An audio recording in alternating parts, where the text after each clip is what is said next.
नमो भगवते वासुदेवाय नमः। स्वागत है आप सभी का आपके अपने चैनल कथा और भक्ति में। आज आप इस वीडियो में सुनेंगे बृहस्पतिवार की व्रत कथा। सभी बोलो बृहस्पति देव की जय, भगवान विष्णु की जय। प्राचीन काल में एक ब्राह्मण रहता था। वह बहुत निर्धन था। उसके कोई संतान नहीं थी। उसकी स्त्री बहुत मलिनता के साथ रहती थी। वह न स्नान करती, किसी देवता का न पूजन करती। इससे ब्राह्मण देवता बड़े दुखी थे। बेचारे बहुत कुछ कहते थे, किंतु उसका कुछ परिणाम न निकला। भगवान की कृपा से ब्राह्मण के स्त्री के कन्या रूपी रत्न पैदा हुआ। कन्या बड़ी होने पर प्रातः स्नान करके विष्णु भगवान का जाप व बृहस्पतिवार का व्रत करने लगी। अपने पूजन पाठ को समाप्त करके विद्यालय जाती तो अपनी मुट्ठी में जौ भरकर ले जाती और पाठशाला के मार्ग में डालती जाती। तब से ये जौ स्वर्ण के हो जाते। लौटते समय उनको बीन कर घर ले आती थी। एक दिन वह बालिका सूप में उस सोने के जौ को फटक कर साफ कर रही थी। उसके पिता ने देख लिया और कहा, हे बेटी, सोने के जौ के लिए तो सोने का सूप होना चाहिए। दूसरे दिन बृहस्पतिवार था।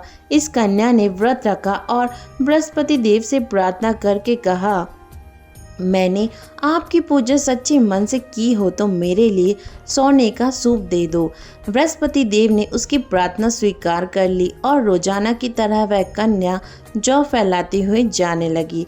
तब लौटकर जौ बीन रही थी तो बृहस्पति देव की कृपा से सोने का सूप मिला।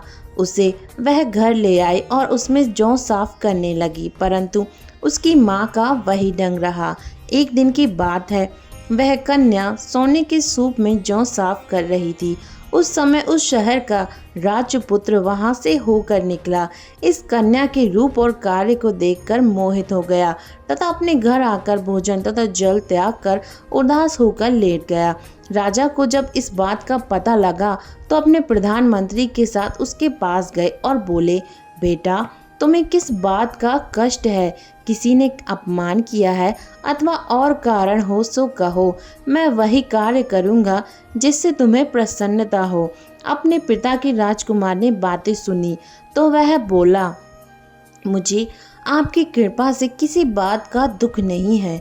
किसी ने मेरा अपमान नहीं किया है, परंतु मैं उस लड़की से विवाह करना चाहता हूँ जो सोने के सूप में जौ साफ कर रही थी। यह सुनकर राजा आश्चर्य में पड़ा और बोला, हे बेटा, इस तरह की कन्या का पता तुम ही लगाओ। मैं उसके साथ तेरा विवाह अवश्य ही करवा दूंगा।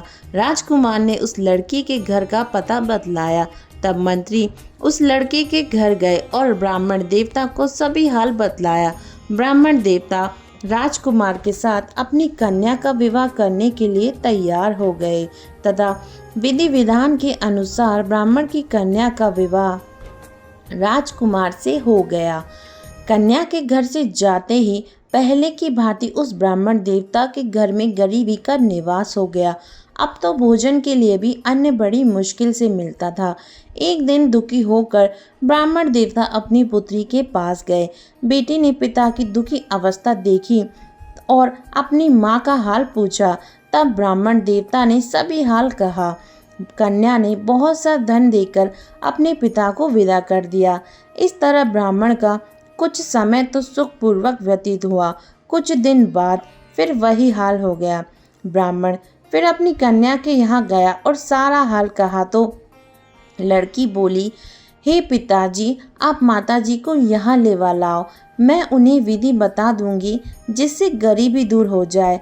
वह ब्राह्मण देवता अपनी स्त्री को साथ लेकर पहुँचे तो अपनी माँ को समझाने लगी, हे माँ, तुम प्रातः प्रथम स्नान आदि करके विष्णु भगवान का पूजन करो तो सब दरिद्रता दूर हो जाएगी।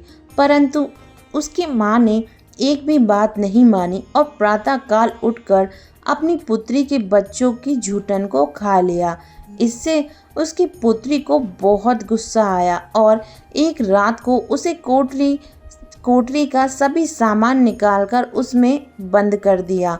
प्रातः काल निकाला तथा स्नान आदि करा के पाठ करवाया तो उसकी माँ की बुद्धि थोड़ी ठीक हो गई और फिर प्रत्येक बृहस्पतिवार को व्रत रखने लगी। इस व्रत के प्रभाव से उसके माँ बाप बहुत ही धनवान और पुत्रवान हो गए और बृहस्पति जी के प्रभाव से इस लोक के सुख भोग कर स्वर्ग को प्राप्त हुए। सभी बोलो भगवान विष्णु की जय, बृहस्पति देव की जय। धन्यवाद आप सभी का कथा सुनने के लिए। ये थी बृहस्पतिवार गुरुवार की व्रत कथा। चैनल से जुड़े रहने के लिए चैनल को लाइक करें, शेयर करें, सब्सक्राइब करें और कमेंट में श्री हरि विष्णु नारायण की जय जरूर लिखें।